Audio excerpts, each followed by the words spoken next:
Assalamualaikum warahmatullahi wabarakatuh. Saya Dayana Nabila dengan TM213 akan menjelaskan terkait SMPLS dari data yang sudah. Di sini saya akan menjelaskan terkait tutorial dari inner model dan outer model pada SMPLS dengan aplikasi SmartPLS versi 4.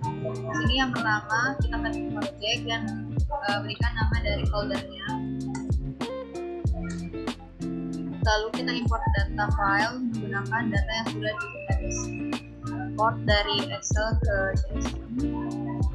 Lalu di sini pastikan metrik semuanya sudah satu metrik dan tidak ada yang ordinal. Lalu kita di sini saya memakai 30 sampel dan 9 indikator. Lalu selanjutnya kita analisis menggunakan PLS. Di sini sudah ada 9 indikator dan saya dan dimasukkan dari variabel pertama yaitu x1 dan memasukkan variabel x2, lalu masukkan variabel y-nya, lalu masukkan variabel z.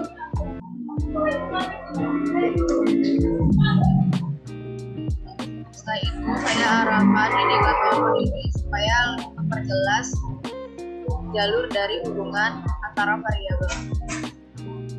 Di sini saya ke bagian connect untuk menghubungkan antara variabel x1 kepada variabel y dan variabel x2 kepada variabel y. Lalu variabel moderasi atau variabel z saya hubungkan ke hubungan antara x2 dan y1 dan x1 dengan y1.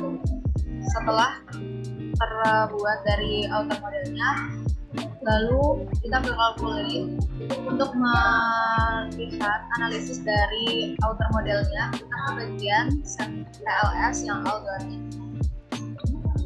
lalu start calculation. Lalu untuk melihat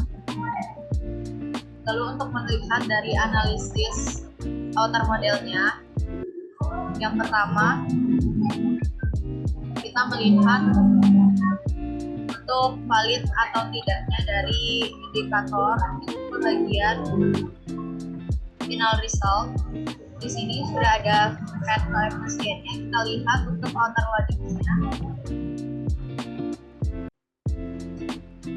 Untuk melihat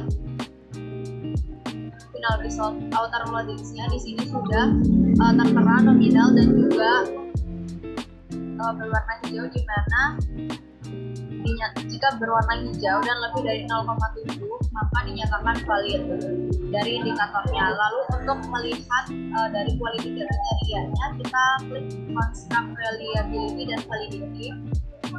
Di sini kita melihat hubungan antara variabel, apakah indikatornya reliable atau tidak. Maka jika reliable, di sini untuk ukuran base-nya, untuk transfer output-nya nilainya di atas atau lebih dari 0,7 maka dinyatakan reliable, dan untuk composite-nya jika di atas 0,5 maka dinyatakan reliable, dan untuk average-nya jika lebih dari 0,7 dinyatakan reliable. Jika pada indikator dari outer loadings-nya ini ada yang merah, maka dapat dilihat lagi indikatornya atau merubah indikator. Lalu dari sini kita bisa melihat akan menunjukkan nilai signifikasi juga dari hubungan indikator terhadap variabel. Lalu untuk melihat inner modelnya, kita ke bagian calculate lagi, lalu kita ke bagian bootstrapping. Kita ke start calculation.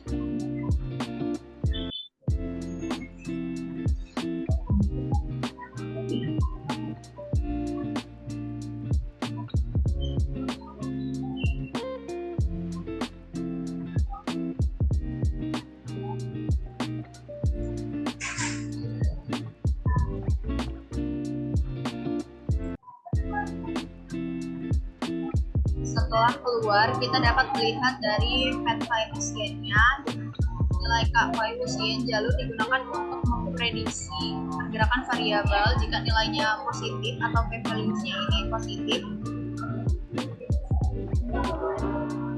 atau kurang dari 0,5, maka variabel lainnya mempengaruhi secara signifikan. Dan jika yang negatif atau berwarna merah, maka dinyatakan variabelnya tidak terlalu, indikator terhadap variabelnya tidak terlalu signifikan.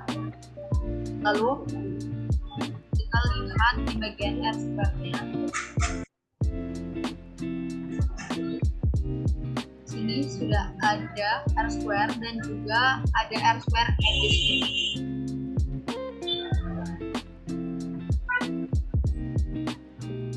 Demikian untuk analisis dari outer model dan juga inner model dari dua variabel dengan satu variabel moderasi terhadap Y1. Dan di sini untuk X1-nya saya memakai kebebasan bekerja, X2 toleransi akan maksimal terhadap usaha di moderasi gaya hidup generasi Z. Sekian untuk tutorial dan juga penjelasan analisis dari outer model dan inner model. Terima kasih. Assalamualaikum warahmatullahi wabarakatuh.